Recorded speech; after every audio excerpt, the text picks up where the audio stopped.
राधे राधे। राधे ज्ञान सागर में आप सभी का स्वागत है। आइए आज हम बात करते हैं नया वर्ष, यानी कि आज से नया वर्ष प्रारंभ हो रहा है और आने वाले वर्ष में सभी राशियों का, खास करके नक्षत्रों के आधार पर हम ये जानने की चेष्टा करेंगे कि कौन कौन से नक्षत्र वाले व्यक्तियों का संक्रांति का फल कहाँ कहाँ पड़ रहा है, जिसको कि हम शुभ अथवा अशुभ रूप में मानते हैं। और जिनका संक्रांति का फल अशुभ जगह पर या फिर गलत अंग पर संक्रांति पड़ रहा है, ऐसे लोगों को उसके लिए निश्चित रूप से शांति और कुछ उपाय भी करने होते हैं। तो सबसे पहले हम बात करते हैं, यदि आप लोगों को अपना नक्षत्र नहीं पता रहेगा तो आप लोग कृपा करके कमेंट बॉक्स में अपना नाम लिख दीजिएगा और आप लोगों का नक्षत्र हम वहां से बता देंगे, जिसके द्वारा फिर आप भी जान पाएंगे कि यह वर्ष संक्रांति आपके लिए कहाँ पड़ा हुआ है। तो जो संवत्सर का जो संक्रांति का फल होता है, यह विशेष करके चैत्र महीना से लेकर के आश्विन महीने के संक्रांति तक जो है यह लागू होता है, जिसको कि मेष विषुवत चक्रम भी कहा जाता है।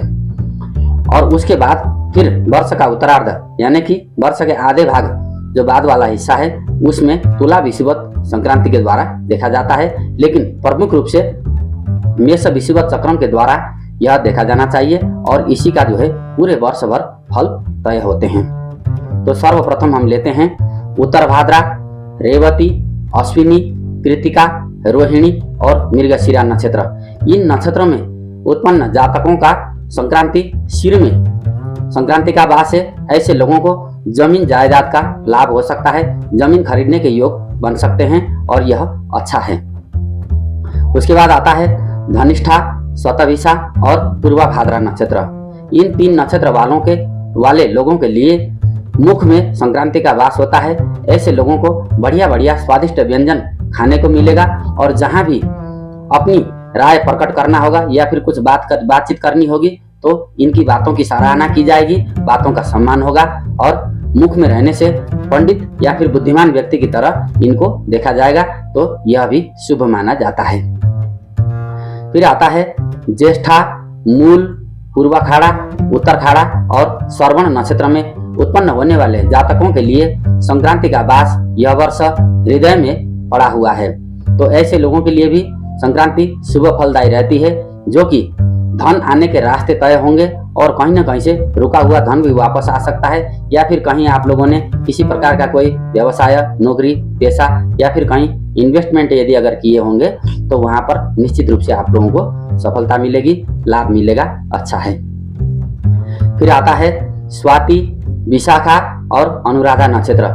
इन तीन नक्षत्र में उत्पन्न जातकों के लिए संक्रांति का वास दाहिने हाथ में संक्रांति का वास होगा, जो कि ये भी शुभ माना जाता है। और ऐसे लोगों का यदि अगर अविवाहित हैं तो विवाह के योग बनेंगे और विवाहित हैं तो परिवार में मैत्रीपूर्ण वातावरण बना रहेगा। संतान, पत्नी, माता पिता और बंधु बांधवों के साथ रिश्ते अच्छे होंगे, ये भी बहुत अच्छा और शुभ फल देने वाला है।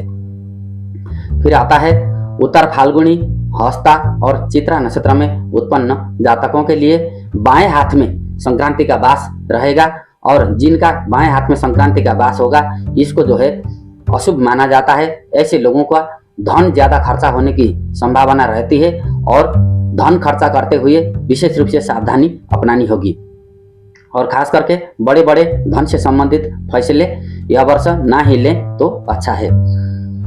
फिर आता है अश्लेषा, मघा और पूर्वा फाल्गुनी नक्षत्र।